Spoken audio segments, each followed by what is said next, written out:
Qual é que seriam as tuas propostas pragmáticas para esta relação de subserviência que nós temos com a União Europeia? Olha, em primeiro lugar, se eu fosse primeiro-ministro, a minha primeira ação não era ir ter com a von der Leyen, como o Montenegro fez. Que tristeza. Parece que lhe foi pedir instruções. Repare, um primeiro-ministro que vai mais depressa tentar criar um contacto com quem manda na União Europeia e não criar um contacto dos próprios portugueses, para mim, logo aí está mal. Em segundo lugar, em medidas concretas. A primeira medida, mas isto é o erro do passado. Na minha opinião, foi um erro termos entrado no euro. Na altura como entramos, não fazia sentido termos entrado no euro. Como é que podemos... Foi um erro. Agora não podemos sair. Eu concordo contigo, mas é raro ouvir isso. Mas eu concordo com essa visão. Não devíamos ter entrado no euro, havendo um referendo, no mínimo, porque as elites portuguesas quiseram nos meter no euro sem sequer consultar o povo e cometeram este grave erro, porque quiseram entrar na caminhoneta, nos lugares cimeiros da caminhoneta da Europa, quiseram ser um menino bonito, mas hoje querem ser tão meninos bonitos que nem sequer conseguem cumprir com o próprio país. Portanto, para mim, isso foi um erro. Outras medidas. Portugal só vai ter capacidade de não depender dos fundos da União Europeia quando tiver a predisposição em um sistema económico que lhe permita ir buscar capital e acumular capital ao ponto de dizer, meus caros, eu não preciso do vosso subsídio, e depois ter, por causa de não depender desse mesmo subsídio, a voz, a representação política externa de dizer, acho isto mal. Acho que não devemos ter estas regulações todas na agricultura, acho que não precisamos destas regulações todas em questões da imigração, não precisamos destas regulações todas.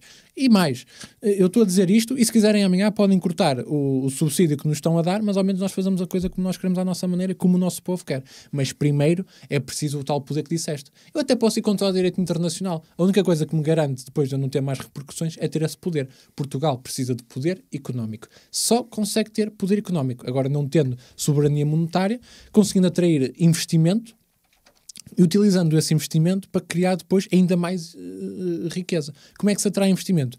Atraindo investimento estrangeiro, empresas que querem colocar aqui os seus impostos, em vez de estarem a pagar impostos noutros sítios, começar a pagar impostos cá. Esse excedente, Portugal tem que utilizá-lo para criar boas infraestruturas que atraiam ainda mais investimento, para criar uma boa educação para que os jovens não tenham que estar a ir embora e depois andamos a comprar serviços aos outros e nem temos os serviços com qualidade que os jovens que deviam estar a fazer serviços cá foram embora, essa geração foi-se embora. Ter uma economia que nos permita exportar, ter uma economia onde as empresas que pagam impostos cá conseguem ter dimensão para começar a operar lá e vão tirando dinheiro aos outros enquanto pagam os impostos cá, é a única solução. Porque Portugal sem dinheiro não vai fazer nada.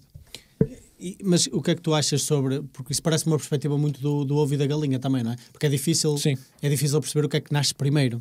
Se é Portugal tornar-se poderoso para depois começar a fazer essas exigências de ser da União Europeia. Eu acho que essa é a primeira. Ou então, se Portugal precisa de ser cortado de uma forma se calhar mais radical, que vai fazer algumas pessoas sofrer, mas para aprender, depois de forma a tornar-se uma nação mais evolutiva. Eu acho que a tua forma é mais responsável, mas eu acho que vai demorar muito mais tempo. Eu acho que é possível se tivermos a mudança política que se está a configurar agora na Europa.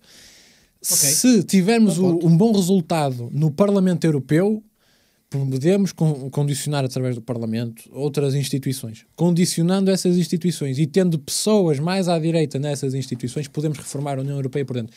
É assim que os partidos mais à direita na Europa estão a operar agora. Se tu fores olhar para um discurso, por exemplo, uma Le Pen há uns anos atrás, muito mais radical, muito mais anti-União Europeia. A partir do momento em que ela começa a ver que, ok, isto não é só em França.